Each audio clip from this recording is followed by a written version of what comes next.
L'entreprise de services funéraires Arnaud de Clisson, toujours précurseur, donne la chance aux jeunes étudiants en leur proposant un travail humain pendant toute l'année. On a instauré ça, je vais vous expliquer, il y a 7 ans. Il y a 7 ans, il y a un jeune qui est venu ici dans ce magasin pour me demander un travail d'été. Et donc j'étais interpellé et de ce fait, je lui dis pourquoi pas. Donc on l'inscrit dans l'agence d'intérim de Clisson. Je ne sais pas si j'ai le droit de faire la publicité, c'est Star People. Donc on l'inscrit et puis de fil en aiguille, le bouche à oreille s'est effectué. Et ce jeune nous a ramené un autre jeune. On est passé à 3, à 4 et aujourd'hui, 7 ans après, en 2012, on est à 20 jeunes. Et on en refuse. Donc ils sont là, pour être précis, du 1er janvier au 31 décembre, sur une année entière. Et donc ils travaillent les samedis, ils travaillent les jours, leurs vacances scolaires et l'été. Donc on a des jeunes qui sont étudiants et qui viennent de juin à fin septembre. Et donc c'est pour ça qu'ils apprécient de venir, c'est qu'ils ont une année complète. Généralement, ils sont là pour 3 ou 4 saisons. Leur travail consiste à porter le cercueil, c'est-à-dire qu'il y a 2 façons pour une famille d'être accompagnée.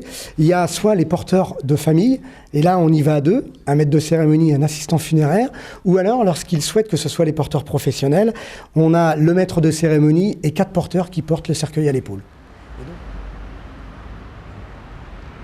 Pour ces jeunes, un métier atypique qui nécessite un investissement moral. Alors finalement, c'est un petit peu par hasard que je suis arrivé dans ce milieu. Je cherchais un emploi d'été il y a quelques années, il y a 6 ans. Donc je suis allé me renseigner un peu partout dans toutes les entreprises. J'habite aux Sorinières, donc Dominique Arnaud a un centre aux Sorinières. Je suis allé me renseigner là-bas et puis immédiatement, il m'a recruté, il m'a dit que c'était bon, quoi. Donc, Et pour vous, ce travail n'était pas tabou, entre guillemets? Pas du tout, non, j'avais vraiment aucun a priori sur ce genre de métier, donc j'y suis allé un petit peu voilà, quoi, sans appréhension. Et quels sont vos sentiments la première fois que vous avez fait une cérémonie? Première fois, c'était un petit peu, voilà, il y avait un petit peu le stress, parce que finalement, c'est pas quelque chose qui est un métier qui est très connu, donc on ne sait pas comment se déroule forcément une cérémonie. Donc il y avait une petite peur par rapport à ça, mais ça s'est vite estompé au fur et à mesure, si vous voulez. Quand une famille connaît un décès, je les reçois dans le bureau et on s'occupe de l'organisation complète des obsèques. Et vous faites aussi, je crois, de l'accompagnement au niveau des familles?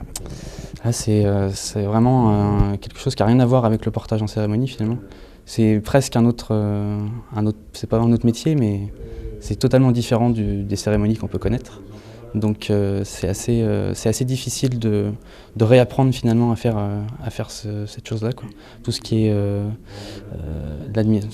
tout ce qui est paperasserie administrative, accompagnement en tant que tel des personnes, tout ça, c'est pas évident au début, mais on s'y fait assez vite. Un job d'été pour certains, le début d'une vocation pour les autres.